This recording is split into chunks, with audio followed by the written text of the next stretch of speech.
Ilhan Omar is being piled on right now, just like in the past, by Republicans and Democrats once again, for saying like obviously truthful things, including saying that the United States is the world's #1 terrorist. Like, what we do as the United States is no different than what the Taliban does, no different than what all these other countries do.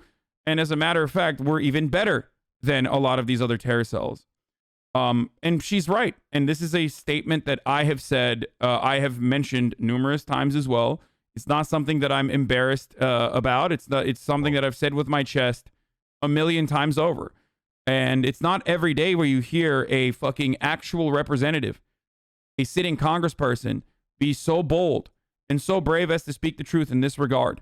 And of course, because of that, every single person is going to lose their minds. Better meaning scarier than terrorists? Yeah, like we are the best at doing terror. Okay?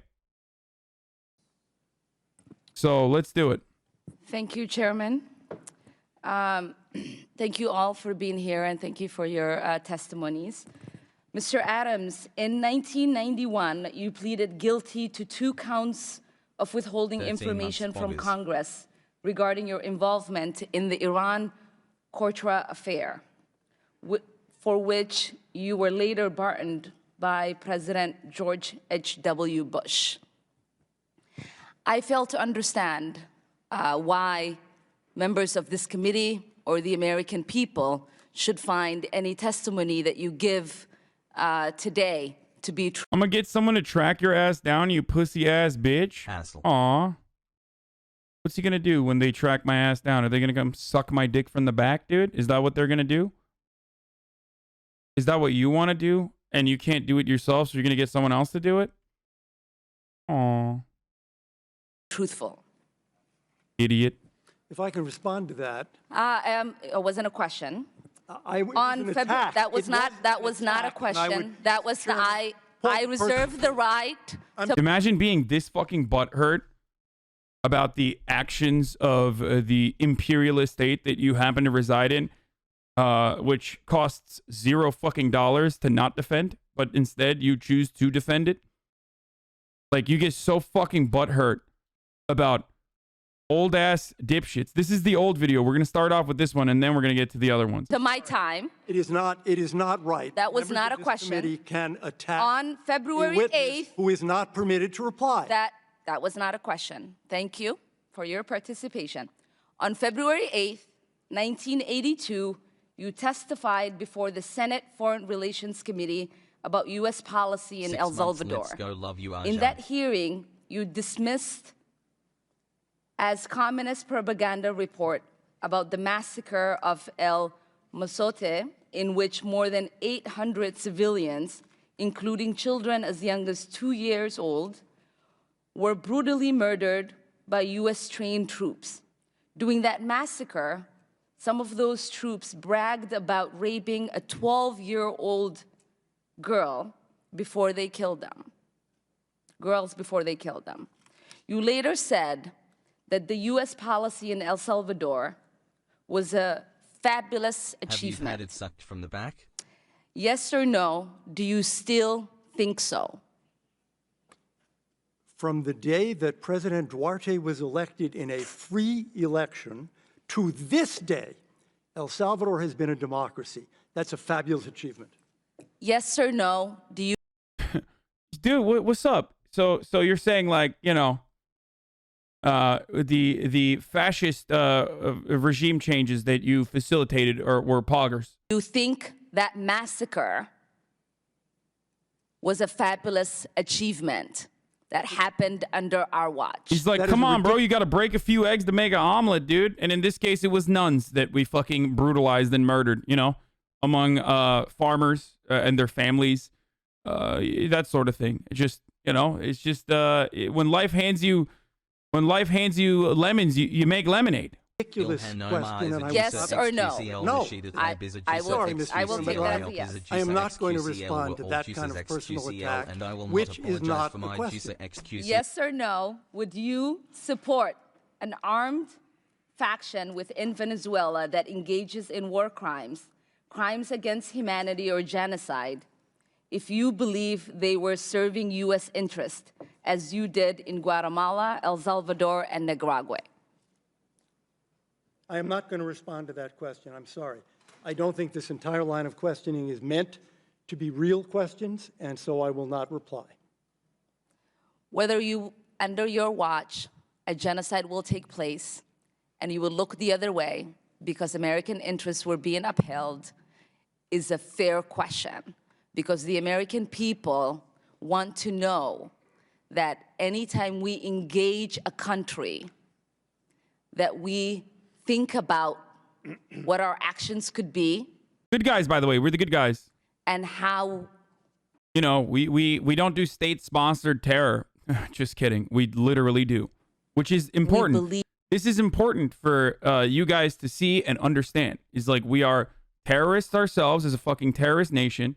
We are also state sponsors of terror. We do the most terror around the world. That's just the reality. Believe our values are being furthered. That is my question. Will you make sure that human rights are not violated and that we uphold international and human rights? I suppose there's... I thought conservatives that love Donald Trump were anti-war, right? I thought conservatives that love Donald Trump were anti-war and loved him because of how much of a dove he was in comparison to Hillary Clinton, who was like a cold-blooded murderer, right? I thought that they were isolationists. So why in the fuck do they lose their shit over Ilhan Omar? Very strange. Very strange. There must be some other reason. There must be some other reason why they hate Ilhan Omar. There's a question in there, and the answer is that the entire thrust of American policy in Venezuela is to support the Venezuelan people's effort to restore democracy to their country. That's our policy. I don't think anybody disputes that. The question I had for you is that does the interest of the United States include protecting human rights and include protecting people against genocide? That is always the position of the United States. Thank you. I yield back my time. Okay. I'm yielding back my time from streaming the rest of this for one moment because it's top of the hour. So I'm going to run a 60-second ad break here. And then we're going to get into the recent attacks from the Democratic Party and the GOP in the aftermath of Ilhan Omar's non-controversial sentiment about how America and Israel are terrorists in the same vein as Hamas and the Taliban. Of course, if you'd like to no longer see those ads, you can subscribe. You can subscribe for free with a Twitch Prime, or you can subscribe with a $5 subscription, or you can use an ad block, or you can use a fucking VPN, all that sort of thing. So the House Democrats are literally going on a bigoted smear campaign against Ilhan Omar. We're going to talk about what you can do as well. There's going to be a call to action by the end of this. So get excited for that. Get hyped for that as well. Here's the 1-minute ad break now. So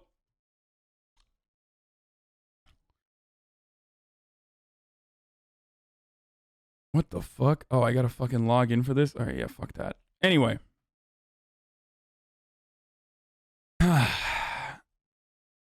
During a Monday hearing, Omar asked, where's the video for this? I can't find it.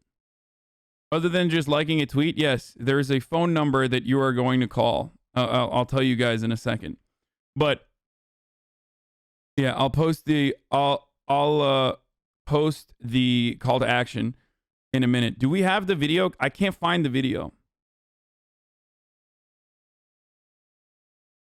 The audio from that Zoom call was all fucked up, but you can't hear the question.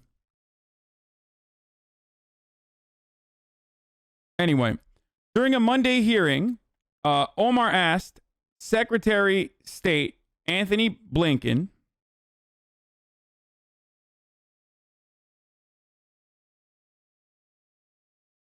where he believes victims of human rights abuses worldwide can pursue justice given the Biden administration's opposition to the International Criminal Court. This is long-standing remember, this is long-standing U.S. policy. If you hate Republicans and you think they're fucking bloodthirsty, racist warmongers, you have to recognize that Democrats do the exact same thing by continuing that reactionary imperialist policy. So I need you to remember that, okay? When we talk about this, the Invasion of the Hague Act might be a Bush-era piece of legislation that literally dictates that the United States will invade The Hague with its armed forces if a single American military member or diplomat is prosecuted by the International Criminal Court. Just remember that. That is a real law that we have here. Okay?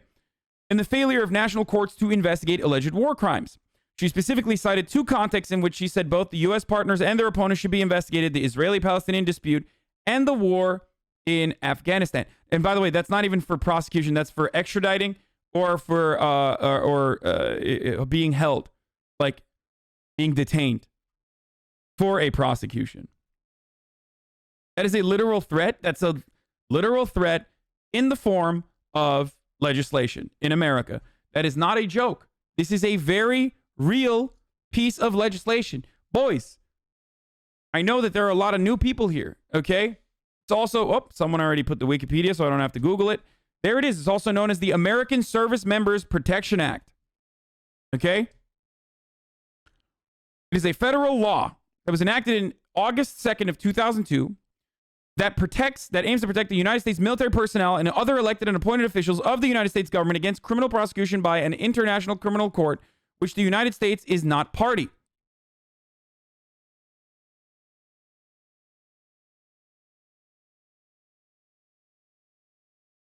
It's literally also known as the Invasion of the Hague Act. Okay? It's been nicknamed the Hague Invasion Act.